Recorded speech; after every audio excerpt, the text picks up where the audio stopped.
할렐루야. 긍휼의 하나님께서 우리의 아버지 되어 주십니다. 우리를 자녀로 부르신 우리 아버지 하나님께서 오늘도 우리의 발걸음을 인도하여 주십니다. 우리를 인도하시는 주님 생명 말씀 앞으로 나아갑니다. 함께 찬송합니다. 찬송가 452장입니다. 찬송가 452장입니다.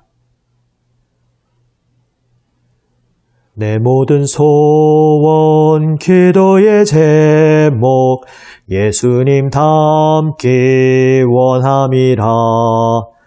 예수님 형상 나 입기 위해 세상의 보화 아끼지 않네. 예수님 닮기 내가 원하네.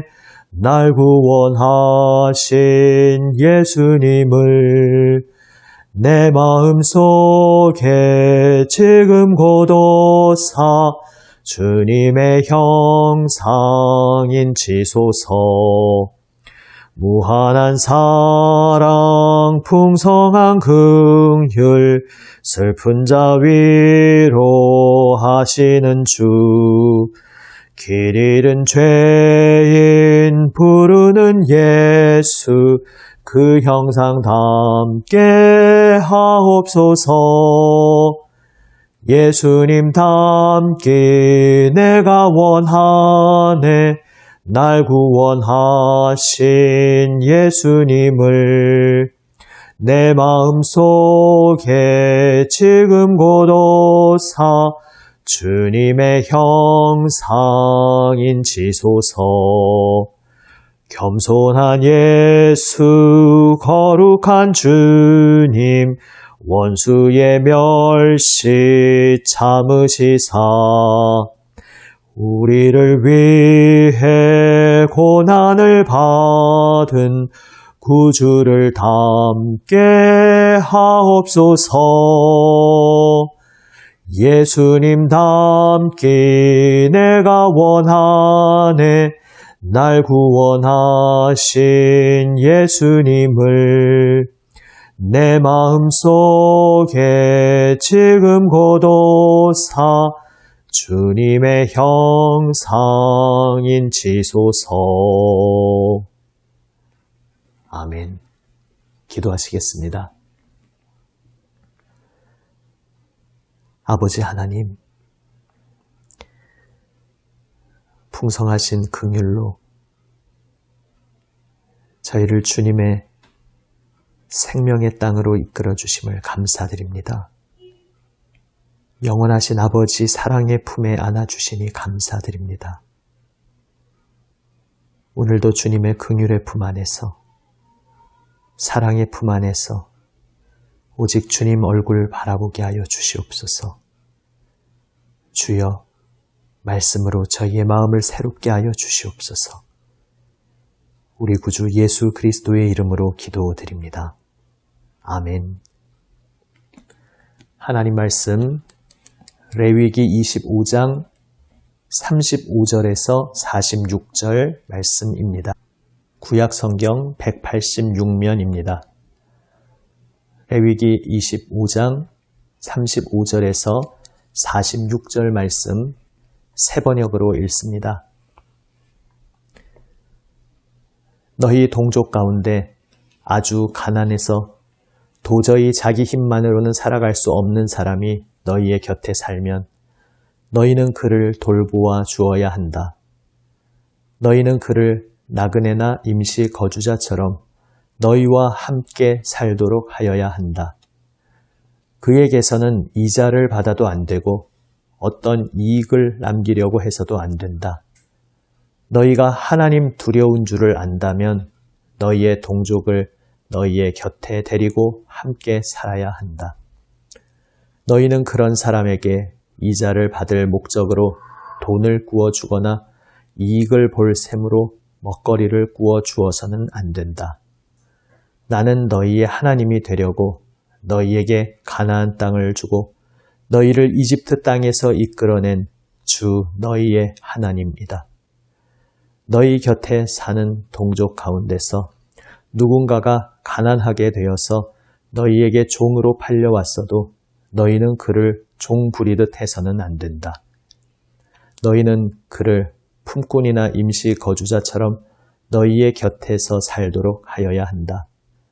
너희는 희년이 될 때까지만 그에게 일을 시키다가 희년이 되면 그가 자식들과 함께 너희를 떠나 자기 가족이 있는 조상에게서 받은 유산의 땅으로 돌아가도록 하여야 한다. 그들은 내가 이집트 땅에서 이끌어낸 나의 품꾼이므로 너희가 그들을 종으로 팔 수 없다. 너희는 그를 고되게 부려서도 안 된다. 모름지기 너희는 하나님 두려운 줄을 알아야 한다. 너희가 남종이나 여종을 두려면 너희의 주변에 있는 여러 나라에서 남종이나 여종을 사들일 수 있다. 너희는 또 너희와 함께 사는 외국인 거주자의 자손 가운데서나 너희의 땅에서 태어나서 너희와 함께 사는 그들의 가족 가운데서 종을 사서 너희의 소유로 삼을 수 있다. 너희는 또 그 종들을 너희의 자손에게 영원한 유산으로 물려줄 수도 있다. 바로 이들은 너희가 종으로 부려도 된다. 그러나 너희의 동포 이스라엘 자손들끼리 서로 고되게 부려서는 안 된다. 아멘. 희년의 정신 가운데서 특별히 나와 함께 살아가고 있는 동족을 어떻게 대해야 하는지에 대해서 말씀하고 있습니다. 너무 형편이 어려워지면 자신이 유업으로 받은 땅을 희년의 한도까지라는 전제로 임시로 팔 수 있었듯이 그것보다 더 어려워지면 심지어 자신의 몸도 파는 경우가 있었습니다. 노예가 되는 것입니다. 그러나 언약 백성으로 부름받은 이스라엘 사람은 영원히 노예가 종이 될 수는 없었습니다. 희년이 되면 다시 자유인이 되어 자신의 땅으로 돌아갈 수 있었습니다. 그래서 하나님께서 말씀하십니다. 그가 지금 잠시 몸이 팔려 너에게 종처럼 와 있지만 그를 정말로 종으로 여겨서는 안 된다. 정말로 종처럼 부려서는 안 된다. 희년이 되면 그는 다시 자유인이 되어 자신의 땅으로 돌아갈 것이 아니냐 말씀하십니다. 다시 말해서 하나님의 마음을 전하시는 것입니다. 그를 다시 자유인이 되도록 그에게 또한 온 이스라엘에게 희년을 허락한 것이 나 하나님 아니냐. 너희에게 희년을 선물로 주는 것이 나 하나님의 뜻 아니냐. 그렇다면 너에게 지금 잠시 종의 신세로 팔려온 그 사람을 향하여 나 하나님이 어떤 마음을 품고 있을지 잘 생각해 보아라 말씀하시는 것입니다. 그의 앞으로의 남은 삶이 영원히 노예의 삶으로 전락하는 것을 나 하나님이 기뻐하겠느냐? 그것을 기뻐하지 않기에 나는 너희에게 희년을 준 것이 아니냐? 바로 나 하나님의 마음이 그러한 마음인 것을 안다면 비록 관계로서는 제도로서는 지금 그가 너에게 종의 신분으로 와 있지만 그를 어떤 마음으로 어떻게 대해야 할지 알 수 있을 것이다 말씀하고 계십니다. 하나님 두려워한다면, 하나님을 경외한다면 그를 함부로 대해서는 안 된다 말씀하십니다. 하나님을 두려워하고 경외한다면 너의 곁에 어려움에 빠져 있는 사람의 그 어려움을 외면해서도 안 되고 그 어려움을 이용해서 이자놀이를 해서 너의 이익을 얻으려고 해서도 안 되고 정말 그 사람의 입장이 되어 그에게 힘이 되고 도움이 되어야 한다 말씀하고 계십니다. 왜냐하면 38절 말씀에서 나온 바로 그 하나님이 이스라엘의 하나님이시기 때문입니다.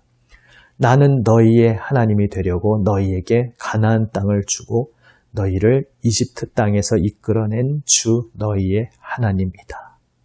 아멘. 노예살이 종살이 하던 이스라엘을 향해서 자유를 주시기를 기뻐하신 하나님께서 그들을 건지시고 자유인이 되게 하시고 이제는 불합리하고 혹독한 잘못된 주인의 손아귀 아래에서 압제받는 것이 아니라 자비롭고 공명정대하신 참 주인이신 하나님의 품 안에서 하나님의 보호를 받고 하나님의 생명 안에서 살도록 이스라엘이 부름받았다는 말씀입니다.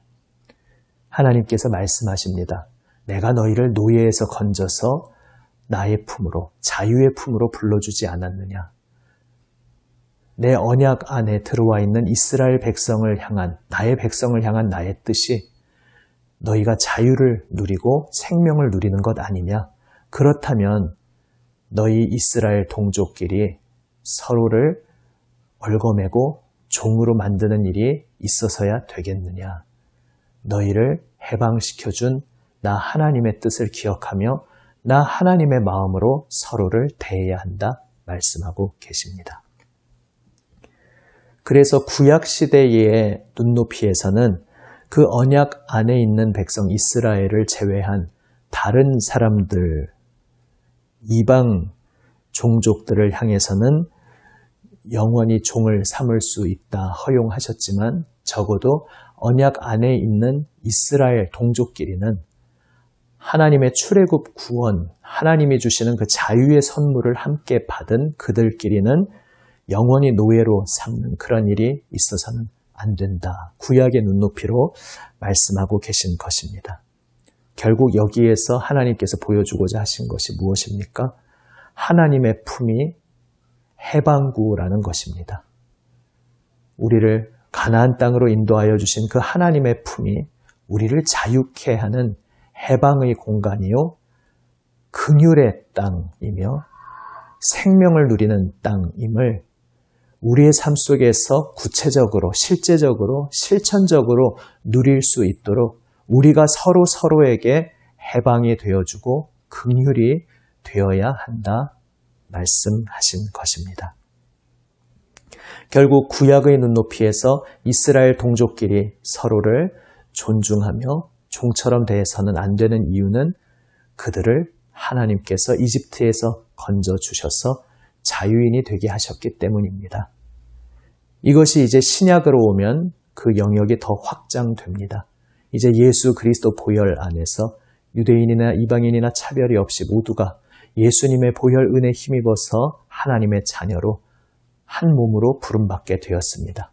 그래서 구약에서는 이스라엘 족속 바깥의 이방 족속에게는 다른 기준이 적용되었지만 이제 신약은 범위가 온전히 확장되었기에 사랑의 범위도 확장됩니다. 구약에서는 이스라엘, 그 출애굽 구원을 함께 경험하고 하나님의 언약 안에 부름받은 이스라엘 동족끼리는 적어도 서로 긍휼을 베풀어야 한다 말씀하셨다면 이제 십자가에서 피 흘리신 우리 주 예수 그리스도의 보혈 은혜는 그 누구도 차별하지 않고 누구도 배제시키지 않고 온 세상 만민을 그 십자가 긍휼의 품에 끌어안아 주시기 때문에 이제 우리는 이 세상 모든 사람을 향하여 편견 없이 차별 없이 서로 끌어안아야 한다. 주님께서 십자가 보혈 은혜를 우리에게 베푸시며 우리를 그 놀라운 자리로 지금 초청하고 계십니다. 이제 주님의 몸된 교회는 이 땅에서 어떤 자리로 부름받았습니까? 긍휼이 없고 자비가 없고 약육 강식의 원리가 지배할 수밖에 없는 이 어두운 세상 속에서 장차 충만히 완성될 하나님 나라를 미리 엿볼 수 있는 해방구, 긍휼의 땅이 되어야 합니다.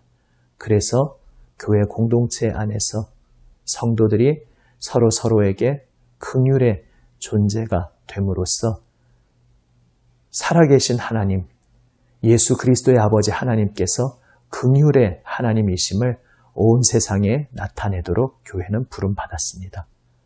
그래서 교회는 우리들끼리뿐만 아니라 이 세상을 향해서 아직 하나님을 알지 못하고, 그래서 하나님의 기준이 무엇인지 아직 알지 못하는 이 세상 속에서 우리가 먼저 섬기고 인내하고 사랑으로 끌어안고 긍휼로 다가가며 오래 참고 기다려주시는 주님의 그 사랑을 배워 우리도 오래 참고 기다리며 끝까지 포기하지 않으시는 주님의 사랑 안에서 우리도 끝까지 포기하지 않고 사랑으로 섬기는 그러한 사명자로 부름받았습니다. 우리가 이 세상 속에서 우리에게 잘 대해주는 사람이나 혹은 반대의 모습으로 우리에게 대하는 사람에게나 누구에게나 우리는 예수님의 그 피 흘리신 은혜의 통로로서, 긍휼을 나타내는 통로로서 이 세상 속에서 해방구로 긍휼의 땅으로 살아가야 합니다. 그래서 예수님께서 말씀하신 것입니다. 누군가 너의 오른뺨을 치면 왼뺨도 내밀어라. 세상에 이런 호구 짓이 어디 있겠습니까? 이 세상에서 바보처럼 그렇게 호구처럼 살라고 하신 말씀이 아닙니다. 예수 그리스도께서 온 세상을 그 피의 은혜로 끌어안으시며 하나님의 긍휼을 온 세상 땅끝까지 전하고자 하시기에 우리도 그 긍휼의 사자로서 오래 참으시는 예수님의 인내의 사랑을 가슴속에 품고 배워가며 주님의 길에 함께 동참해야 한다는 것입니다. 그래서 오늘 우리는 이 땅에서 우리 주변에서 힘겨워하는 사람들을 곁에 친구로 서도록 부름받았습니다. 예수님을 믿는 사람뿐만 아니라 그 누구든지 간에 모든 사람을 향해서 긍휼의 친구로 서도록 우리는 부름받았습니다. 그것이 바로 하나님을 경외하는 삶이기 때문입니다. 그것이 온 세상을 긍휼의 품 안에 부르시는 하나님의 마음을 이어받고 배우고 따르는 길이기 때문입니다. 그래서 교회는 디아코니아 사역, 봉사, 섬김의 사역으로 이 땅에서 살아갑니다. 교회가 왜 봉사합니까? 교회가 이 세상 속에서 개인으로 섬기거나 혹은 어떤 조직적으로 단체로서 섬기거나 왜 봉사 사역을 합니까?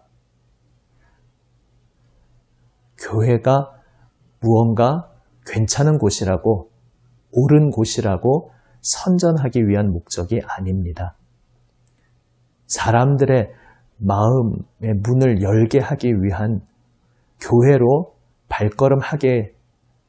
하도록 하기 위한 그러한 도구, 수단도 아닙니다.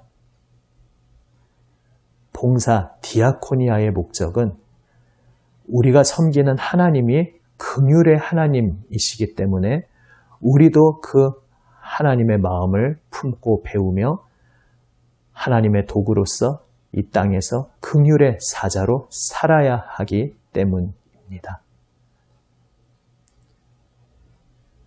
이 세상, 우리 지역사회, 이웃사회에 여러 가지 종류의 문화 사역들이 많이 또 필요합니다. 그래서 요즘 교회들에서 그 지역 주민들이 필요로 하는 여러 가지 다양한 문화 사역, 어떤 학교 이런 것들도 제공합니다. 그 모든 목적이 무엇입니까? 그렇게 해서 조금이라도 교회 문턱을 낮추고 교회에 호감을 가지고 교회로 나오게 하기 위함이겠습니까? 봉사는 사실 전도의 하위로 귀속되는 것이 아닙니다. 봉사 그 자체가 목적입니다. 어떤 분은 떡밥이라는 그러한 노골적인 표현을 쓰시는 것을 들어보았는데 교회가 문화사역을 하고 봉사하는 것은 교회로 사람들을 끌어들이기 위한 떡밥이 아닙니다. 교회가 디아코니아 봉사사역을 하는 것은 하나님께서 이 세상을 섬기는 하나님이시기 때문에 발 씻어주시는 겸손한 섬김으로 우리 주님 예수님께서 지금 이 세상을 향하여 나아가시며 고통 속에 눈물 흘리는 이들을 끌어안아 주시고 있기 때문에 우리도 섬기는 것입니다. 발 씻어주시는 섬김의 주님께서 우리에게 너도 이와 같이 하라 명하시기 때문에 주님의 마음을 품고 배우고 주님을 따르라고 명하시기 때문에 교회는 디아코니아, 봉사, 섬김의 사역으로 개인적으로나 집단적으로나 이 세상 속에서 내 주위에 어려움 당하고 있는 이들 곁에서 친구가 되도록 부름받은 것입니다. 하나님을 경외하는 삶, 하나님을 나의 아버지라고 고백하는 삶, 예수 그리스도의 이름으로 아버지께 기도하는 우리의 삶은 이 세상 속에서 긍휼의 하나님의 마음을 본받고 배우며 긍휼의 사자로서 살아가는 삶입니다. 우리의 삶 속에 오늘 내 곁에 붙여주신 하나님께서 품에 끌어안아 주시는 사랑하는 사람들을 떠올리며 기억하며 우리 마음속에 품으며 그 한 사람 한 사람을 주님께서 어떤 마음으로 품으시는지 기억하며 그분들을 향하여 주님의 사랑으로 나아가 섬기는 우리 모두가 되기 원합니다. 기도하시겠습니다. 아버지 하나님, 긍휼의 하나님의 마음을 배우게 하여 주시옵소서. 온 세상 품에 끌어안아 주시는 주님의 길을 따르게 하여 주시옵소서.